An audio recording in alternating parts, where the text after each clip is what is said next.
Hello and welcome to Lorbeck Luxury Cars. I'm Harry and on this edition of the Friday Drive, or as close to a Friday Drive as we can do, I've got for you this, our 1955 Jaguar Mark 7. Now, this Jaguar Mark 7 is a particularly special car and one that I really like. It's a bit of a forgotten Jaguar, and there's a number of reasons why. I mean, being a four-door saloon, people don't really remember them, but underneath this car is a surprising amount of race-bred heritage and pedigree. So let me run you through it. So once I wrestle this fairly heavy bonnet up and put the little slot in the hole, there we go, what you will find is one of my favourite engines of all time and what is regarded as one of the best engines ever made, the Jaguar Xk Engine. And in this particular configuration, this has got the 3.4 litre version of this engine. Now, because this is a 1955, this is in fact a Jaguar Mark 7M.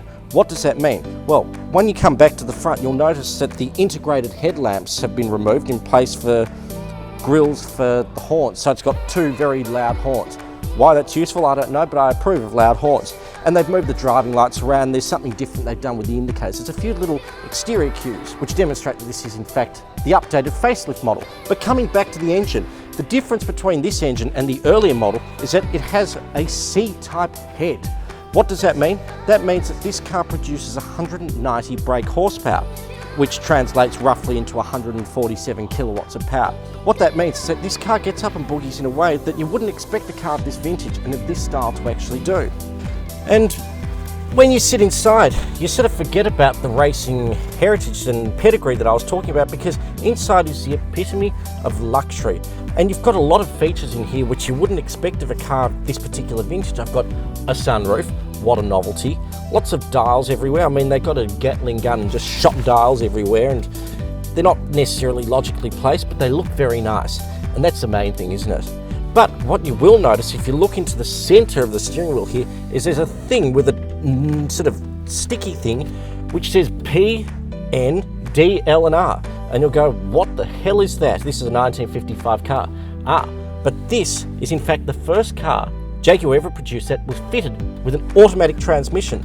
So somewhere down here is a 3-speed Borg Warner, whatever it is, brand, automatic transmission. And it has actually quite a number of interesting features. It's got a hill hold feature, which means that if you come to a set of lights on a very steep hill, it'll actually stop and it won't proceed until you've actually, given the accelerator a bit of a jab. That's something that we haven't really seen again for, mid to late 2000s, 2010s, all that sort of area. But in any case, this car combines luxury, refinement and sporting pedigree in a way that you would never get in a Bentley, Rolls-Royce, Studebaker or anything else that you might have considered back in the day. Now, I've spoken about this car's racing pedigree and all that sort of stuff, but you're probably looking at the car going, there's no way that this, quite frankly, enormous thing is going to get round a corner with any sense of grace or dignity. But in fact, this car, and exactly this car, the Mark 7M, won the Monte Carlo Rally. Can you believe it? And there's other little details about this car which are quite nice. If you have a look just under where I am now, you'll see an original Bryson sort of plate which details the types of oil to use during summer and winter and where to go in the very rare event that this car might in fact break down. Of course, being a Jaguar, it never will. And if you were to have gone to Bryson's back in the day, they would have asked for about £2,300 for this car brand new, including taxes. Thank God, it sounds like a lot of money if it didn't include taxes. And as a result, worldwide, they only sold 10,061 of these. I can't believe it. They probably sold more Bentleys and Rolls-Royces of the same vintage. But anyway, that makes this a much rarer, far more interesting car, and in fact a far more usable car than any of those, and at a fraction of the price. This is an incredible buy, and in such immaculate condition, I can almost bet that by the time that you see this video, this car will have been sold.